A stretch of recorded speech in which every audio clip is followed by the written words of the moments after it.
Selamat pagi teman-teman. Alhamdulillah ya, hari ini kita semua masih diberi kesempatan untuk bernafas, untuk menikmati hidup ya.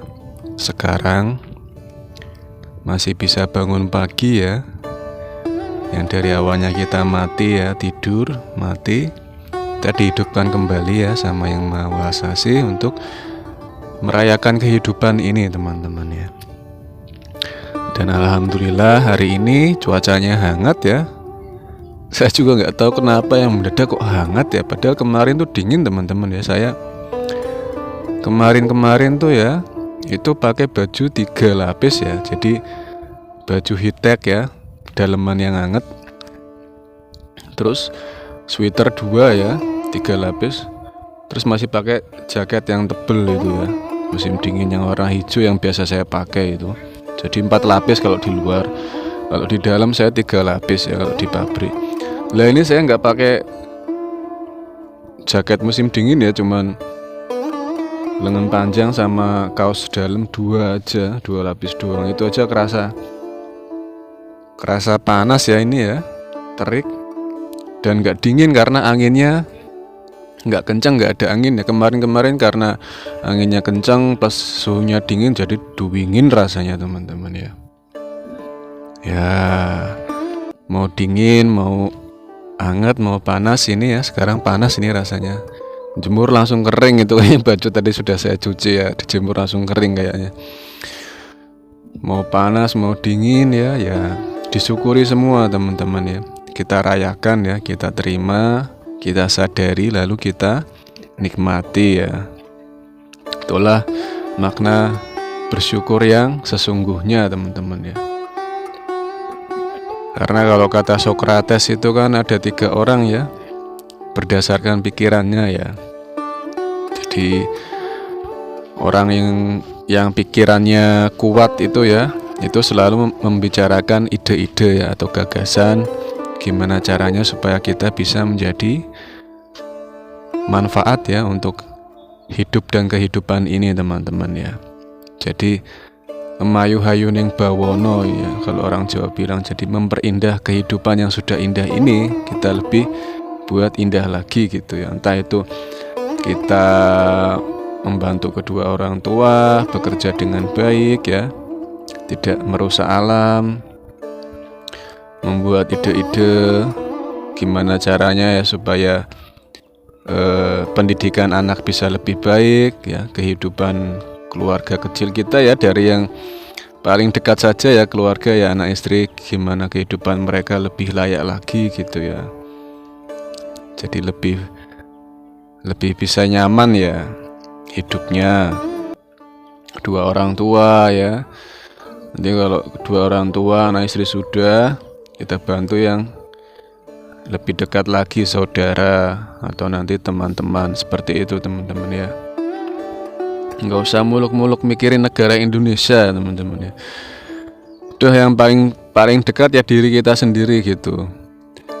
Kita perhatikan diri kita sendiri ya, gimana caranya supaya setiap hari itu lebih baik ya. Jadi fokus aja apa yang bisa kita lakukan sekarang, di momen sekarang apa yang bisa saya lakukan ya. Usaha terbaik apa yang bisa saya lakukan sehingga diri saya bisa menjadi lebih baik dari diri saya yang sebelumnya, kan gitu teman-teman. Ketika kita sudah bisa achieve ya, mencapai perbaikan itu, ketika kita bisa memperbaiki diri kan kita mencintai diri teman-teman ya. Dari segala aspek, maupun dari jasmani maupun rohani, dari asupan makanan kita, asupan pikiran kita, kan gitu. Ketika inputnya baik kan outputnya baik. Sampean makan yang baik kan nanti outputnya baik, badan jadi enak ya. Sampean masukkan ke dalam pikiran yang baik-baik ya, nanti keluarnya baik, nggak ngegibah ya. Keluarnya yang ide-ide itu, yang gimana caranya supaya bisa lebih bermanfaat. Nah, ketika diri sudah sampean bisa menerima, menyadari diri, mencintai diri, nanti sampean bisa berbuat lebih baik ke anak istri atau kedua orang tua atau saudara dan lingkungan sekitar. Itu yang pertama ya, kata Socrates, orang yang kuat pikirannya itulah orang yang selalu membicarakan ide atau gagasan yang bermanfaat. Terus kedua ya, orang yang pikirannya biasa-biasa saja itu selalu membicarakan keadaan teman-teman ya, lingkungan misalkan. Jadi dia tidak menerima gitu ya, tidak bisa menerima keadaan. Misalkan sekarang lagi terik panas ya, itu nanti ngeluh ya, duh kok panas saiki ya. Kalau panas kayak gini ya nanti kulitku bisa hitam gitu. Duh kok gerah ya, nih panas nih cuacanya gara-gara cuaca nih. Jadi selalu mengeluh gitu teman-teman. Dikasih dingin yang mengeluh, udah panas kan ngeluh nih, dikasih dingin yang ngeluh, nggak bersyukur. Wah kok keadaannya gini ya, dingin cuacanya. Jadi menggigil, jadi nggak bisa nyantai-nyantai gitu ya. Jadi nggak bisa fokus, ya ada aja. Jadi mengeluh terus, nggak mikirin solusinya ya. Solusinya kalau dingin tinggal pakai aja baju yang tebel kan gitu. Terus kalau di kerjaan ya, kerjaannya banyak, ngeluh lagi. Duh kerja nih banyak job desknya, pusing saya, ngeluh, capek kayak kerja kayak gini gitu. Tapi nggak ada solusi, entah itu memperbaiki diri ya, meningkatkan kualitas diri, entah dengan skill-skill yang bermanfaat kan jadinya bisa pindah kerjaan yang lebih baik dan lebih nyaman kan gitu harusnya logikanya. Enggak, itu enggak merubah diri tapi selalu mengeluh gitu, mengeluhkan keadaan, membicarakan keadaan. Dikasih kerja ngeluh, dikasih nganggur ya ngeluh.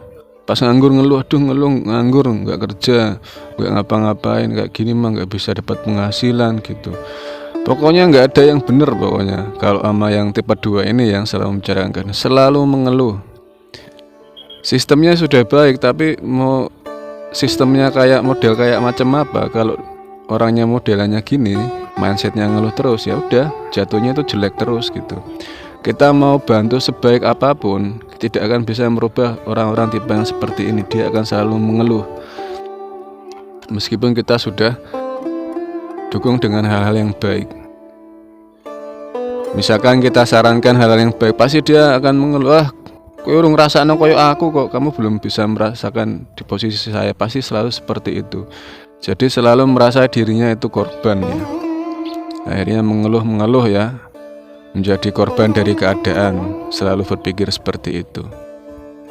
Itu yang nomor 2 teman-teman ya, orang yang pikirannya biasa-biasa saja itu yang selalu membicarakan keadaan atau lingkungan ya, ngeluh terus pokoknya tiap hari. Jadi nggak bisa menikmati hidup ya teman-teman ya. Nah terus kalau yang nomor 3 itu adalah orang yang pikirannya lemah teman-teman.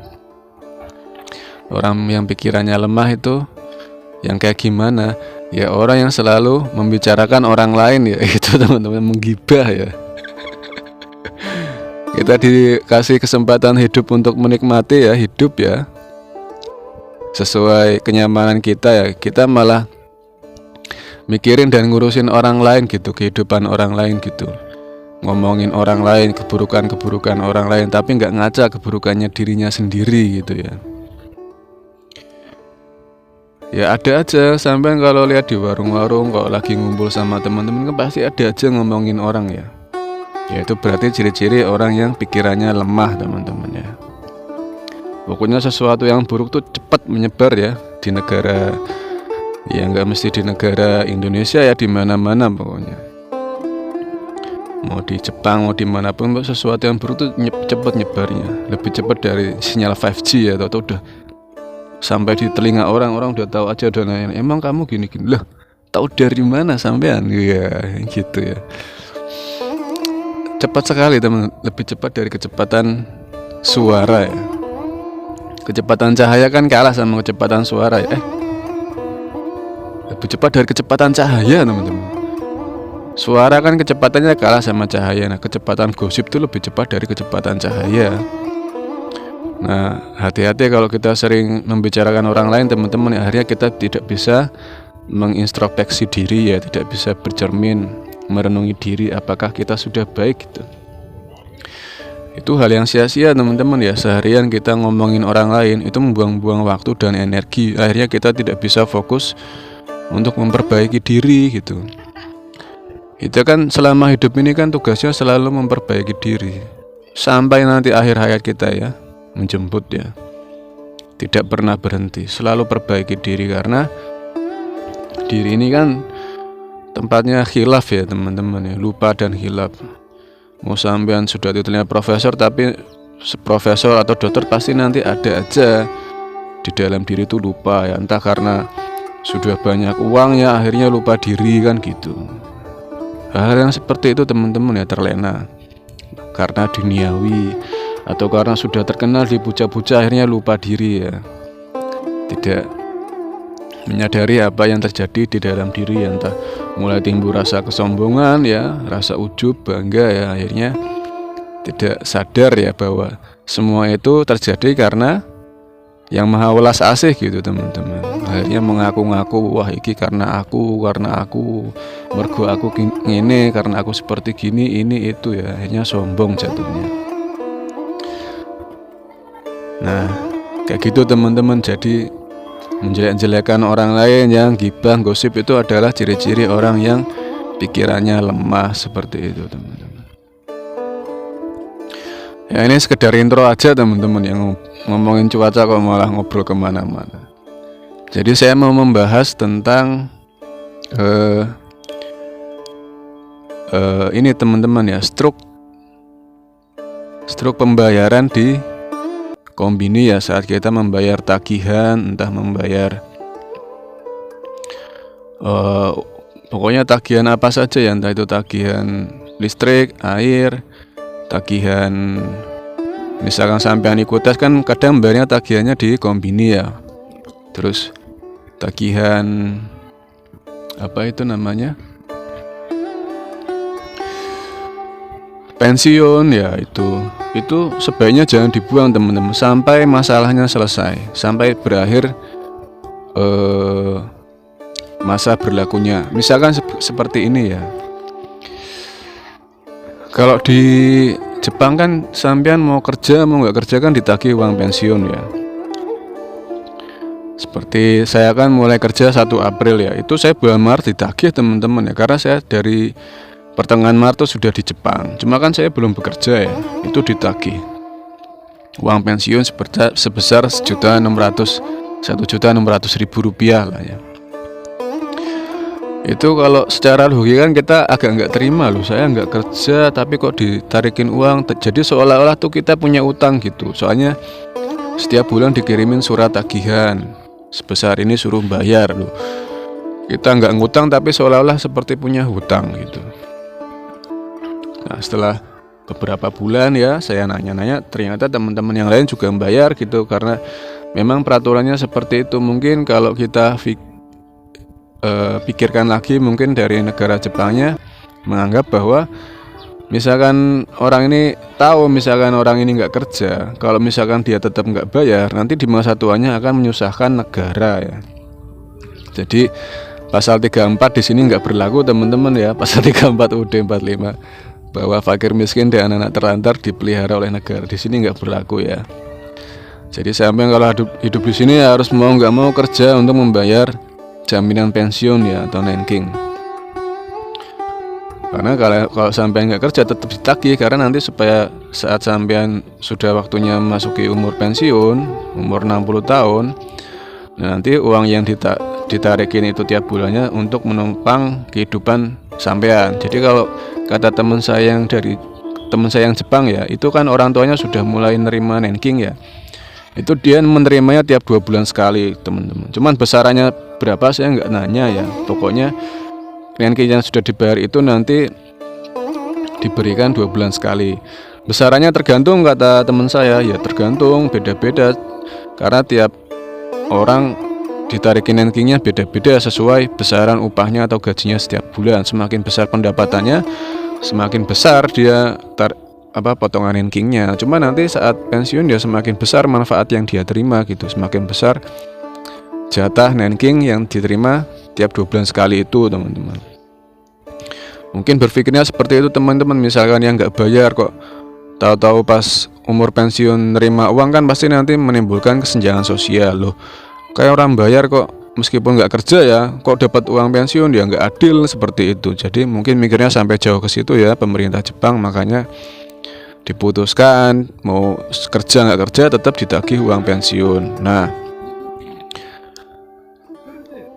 surat tagihan itu kan sering datang teman-teman ya, sering datang tiap bulannya, dan kwitansi untuk bayar tagihan itu ada masa berlakunya teman-teman. Misalkan yang bulan Desember tuh datangnya pertengahan ya, tanggal 15 Desember tuh masuk kotak pos. Terus saya baca itu paling lambat bayar pakai kwitansi itu tanggal 30 Desember. Nah, karena saya kan telat bacanya ya, saya nggak pernah ngecek kotak pos. Januari baru saya buka kotak pos, ada surat dari kantor pensiun ya, surat nengking, suruh bayar. Awalnya saya biarin aja kok, terus datang pemberitahuan yang kartu 3 lipat itu teman-teman ya, bahwa ini belum bayar. Intinya harus dibayarkan. Lama-lama saya risih teman-teman ya, risih karena saya tuh merasa nggak berhutang kok, tapi ditarikin hutang terus gitu. Karena saya risih dan saya nanya teman-teman juga pada bayar, akhirnya ya udah saya bayar aja.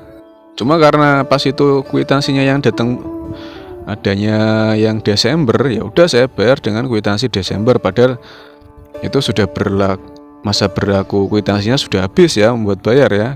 Karena saya bayarnya 21 Januari dan yang Januari nggak datang teman-teman. Bayangin 21 Januari itu surat buat bayarnya, kwitansinya nggak datang lagi. Ya udah saya bayar aja kan pakai yang Desember. Lah, pas sudah saya bayar ya tanggal 21 Januari ya di 7-Eleven, kok datang lagi surat tagihannya yang bulan Januari itu datangnya tanggal 25 Januari teman-teman. Jadi 4 hari kemudian datang bahwa saya belum bayar tuh yang 1.600.000, padahal saya sudah bayar ya. Nah, ini fungsinya kalau teman-teman sudah bayar tagihan di Konbini, bukti bayarnya tuh jangan dibuang. Jadi nanti bisa kita foto, terus kita kirim ke, misalkan kita minta bantuan orang TSK ya, kita kirim ke orang TSK, ini saya sudah bayar kok masih dikirimin surat tagihan gitu. Nanti biar orang TSK yang jelasin. Cuma kemarin sih saya langsung nelpon orang stafnya, tak kasih tahu nomor kwitansi yang sudah saya bayar di 7-Eleven itu ya tanggal 21 Januari. Ini minta tolong jangan dikirimin surat tagihan lagi, saya bilang gitu ke stafnya. Terus dia nanya nomor kwitansinya berapa yang sudah dibayar. Udah saya jelasin ya. Tapi terus datang lagi kartunya tuh, keterangannya saya belum bayar gitu ya. Gitu. Padahal sudah saya bayar itu. Nah, terus saya ini aja, saya telepon TSK itu, gimana kok saya sudah bayar, terus datang pemberitahuan tuh yang kartu 3 lipat, keterangannya Maret belum saya bayar, padahal sudah saya bayar. Gimana sih kayak, masa saya harus bayar lagi 2 kali kan gitu. Terus ada orang TSK, ya udah nanti yang Februari, kalau misalkan yang tagihan di bulan Februari kwitansinya nggak datang, suratnya nggak datang, berarti ya udah aman. Yang sampean bayar kemarin tuh udah masuk, tapi misalkan masih datang lagi, ya udah kabarin nanti biar di Kakuning dikonfirmasi ke kantor pensiunnya gitu, katanya seperti itu. Makanya teman-teman yang misalkan sudah bayar tagihannya tapi masalahnya belum selesai, itu jangan dibuang ya bukti struk bayarnya ya, kwitansinya kalau yang sudah dibayar. Misalkan sampean bayar sertifikat JLPT ya yang 1.000 yen itu ya, kalau sertifikatnya belum datang sampai ke rumah, itu jangan dibuang bukti bayarnya ya. Nanti buat jaga-jaga kok nggak datang, sampean bisa konfirmasi ke petugas JLPT-nya, ini saya sudah bayar nih, fotonya seperti itu. Sama halnya seperti sampean transfer uang ya ke Indonesia, itu bukti transfernya yang di ATM jangan dibuang, nanti buat konfirmasi ke admin remittance-nya ya. Misalnya sampai remitten kan banyak ya, ada Smile, ada Speed ya. Kalau saya pakai Speed ya karena yang paling murah Speed. Nah itu biasanya kalau saya sudah transfer ya ke Indonesia, saya foto tuh bukti transfernya, nggak saya buang, saya kirim ke adminnya via WhatsApp ya. Nah nanti kalau uangnya sudah diterima istri saya, baru saya buang kwitansinya gitu. Jadi jangan dibuang dulu kalau masalahnya belum selesai. Sama kalau sampean beli-beli barang-barang, kalau di sini kan nggak ada Shopee ya, di sini adanya Shein sama Amazon. Beli barang-barang online, barangnya belum datang, bukti sampean bayarnya tuh jangan dibuang dulu, simpan sampai barangnya datang gitu. Kayak ini kan saya baru pertama kali ini ya, saya pesan desain ya, jadi namanya tuh yang stand holder dada itu loh, yang buat di HP. Kalau saya nanti sepedaan kan saya taruh di dada. Itu buktinya nggak saya buang, saya simpen nanti sampai barangnya datang baru saya buang, seperti itu teman-teman. Jadi seperti itu ya teman-teman ya, kira-kira mengenai kwitansi bayar di kombini atau minimarket, kalau bisa jangan dibuang ya, supaya ketika ada masalah itu bisa dijadikan sebagai bukti. Ketika masalahnya sudah selesai, sudah kelar ya, sampean buang atau simpan ya terserah gitu. Itu saja teman-teman ya, semoga bermanfaat. Semoga teman-teman sekeluarga selalu sehat, bahagia, damai, sejahtera ya, hidupnya adem ayem tentram, gemari palau jinawi, amin.